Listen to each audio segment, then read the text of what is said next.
guys, Mark Crossfield here, Steve Buzza in the car, answering questions. This one about home course kind of loving, isn't it? It is, yes. Let's get stuck in.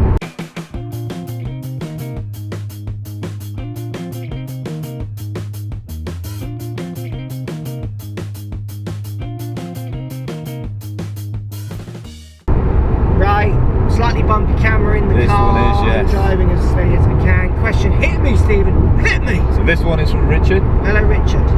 Hi, Mark. Yo! Yo, brother! Well, there we go, because hope the Master's chair is looking after you. Oh, it is. My bum is just so happy. It sits in that chair and just says, Mark, this is the most comfy chair ever had. I love my Master's chair. It is my favourite chair. It's in the living room as we speak now. I was sitting in it watching the golf the other night. I was, that's not a joke. Go on then, hit me. So when you played the same course regularly as a member, which I did as a kid, did you have a strategy to lower your scores and improve your handicap week on week? That's like monitoring costly holes, etc.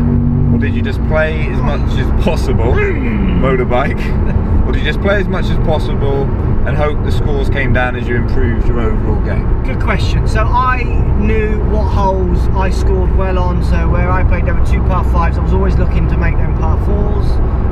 There were some short par 4s which I was always looking to try and birdie a percentage of them in my head. The biggest problem I found playing my own course as I got better is I found it too easy to stop grinding. Like if I didn't make the scores on the holes I should be making scores on, I would get frustrated quick and almost like I don't want to carry on now, because I'm not going to shoot 2 under, 4 under or level like I know I should. I'm probably going to shoot 3 over now, even if I capitalise on those holes. So I actually found it quite hard sometimes playing on my own course, as well as easy because of the familiarity, but because it was managing those emotions. Do you know what I mean? Yeah, no, definitely. And you have, if you play a hole 100 times, you have expectations. Yeah, but you'll hit the fairway 30 times, you'll miss it 30 times, you'll hit some horrendous ones a few times, and it can come a bit overwhelming, can't it, as in you're predetermined what you've done so many times, depending on your mood. But I found with my home course, I mean, when I was a member, you end up, strategy goes out the window. You've played it so many times, you just end up going into autopilot, and you like playing holes so aggressively, whereas if you were playing a similar layout at another place, oh, I smashed driver up there just because I do it, when actually if I hit iron and then I'm taking all the trouble out. We used to do, when I used to practice with mates, we would do like we do in the challenges. We would put ourselves in silly positions rather than just play the holes and challenge each other.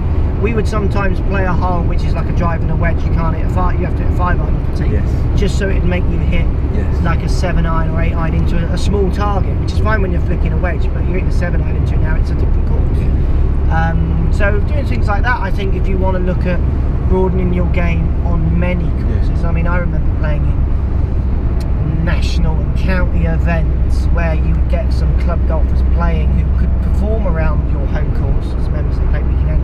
You put them on another stage in a slightly bigger tournament and they were just rubbish. You know, they just couldn't break 80 and they were scratch golfers around the home courses. And then, like in terms so you not fall into those patterns of just thinking my handicap's here, and you want to try and prepare your game for many courses and challenges. And then you could relate this question a bit like if you were like using game golf, going into stats. If you keep failing on a certain hole, it might be a case of going, well actually, so you might have, I see it a lot with when you've got like a high stroke index hole, but it doesn't suit your shot shape. So you end up thinking, well, I don't get a shot here, or I should make a birdie here, and you play the hole wrong. So if you keep failing, you might go, well actually I need a new strategy down here. That's a great point. They used to, the 5th hole where I played Sober Golf Club, par 3, it was about 214, which in those days it was like, for me as a kid, 3-wood driver, sometimes like a long iron if it was running, but everyone always missed it to the right, so you had a big bank of trees at the left and a bit of a bail to the right. And I remember playing the hole exactly like you said. I just started trying to draw it in there because I got so bored of always bailing right. And then I actually would go through a process of a period of time of thinking, no, I'm going to try and miss this left. I'm literally aiming at the line of the trees because I'm reacting to my constant miss. So I guess that's kind of what I'm saying as well. That's a strategy that I wouldn't particularly articulate at the time. I would just be working it out as I'm going. It wasn't maybe 2 months down. I'd be thinking, look, I'm aiming so far left now. need to. I think you do need to use your strategies. I wouldn't get too.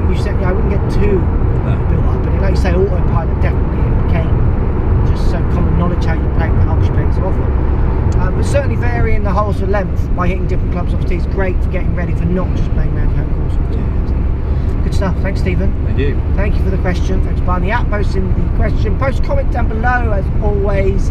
Getting home, Stephen. Get show me the way to go. Bye. Thanks for watching. Subscribe to my YouTube channel for loads more videos. Find me on Instagram at Crossfield Mark. Also on Twitter at 4golfonline. Find me on Facebook, Mark Crossfield. Thanks for watching. Post comments as always, and see you soon.